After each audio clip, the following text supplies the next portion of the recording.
महायुतीच्या मंत्र्यांना दालनांपाठोपाठ बंगल्यांचंही वाटप. चंद्रशेखर बावनकुळेंना रामटेक, राधाकृष्ण विखेंना रॉयल स्टोन, पंकजा मुंडेंना पर्णकुटी, शंभूराज देसाईंना मेघदूत तर गणेश नाईकांना पावनगड बंगला.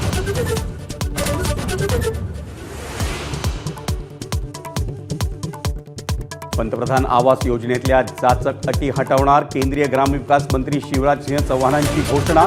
मोबाईल आणि दुचाकी असणाऱ्यांनाही फायदा. महाराष्ट्रात 19,66,000 घरं देणार.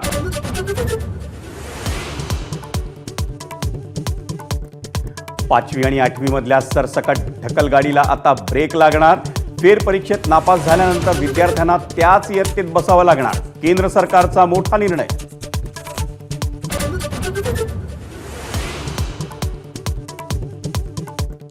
एक राज्य एक गणवेशानंतर दीपक केसरकरांचा आणखी एक निर्णय फिरवला जाण्याची शक्यता.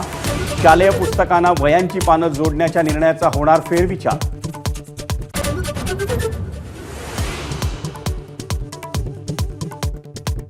मुंबईतल्या मानखुर्दमधल्या मंडाला परिसरात उरला स्क्रॅप भंगाराच्या गोदामाला आग. आगीत 20 ते 25 गोदामं जळून खाक.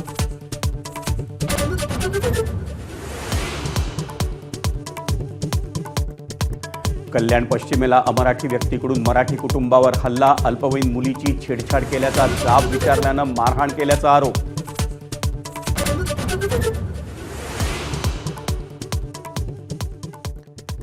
ज्येष्ठ चित्रपट दिग्दर्शक श्याम बेनेगल यांचं निधन. वयाच्या 90व्या वर्षी घेतला अखेरचा श्वास.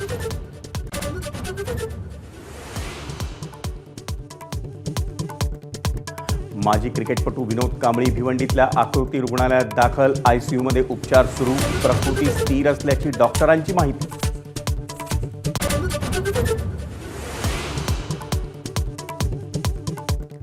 मुंबईचा ऑफ स्पिनर तनुष कोटी यांचा भारताच्या कसोटी संघात समावेश. ऑस्ट्रेलिया दौऱ्यातल्या 2 कसोटी सामन्यांसाठी रविचंद्रन अश्विनऐवजी कोटी यांची निवड.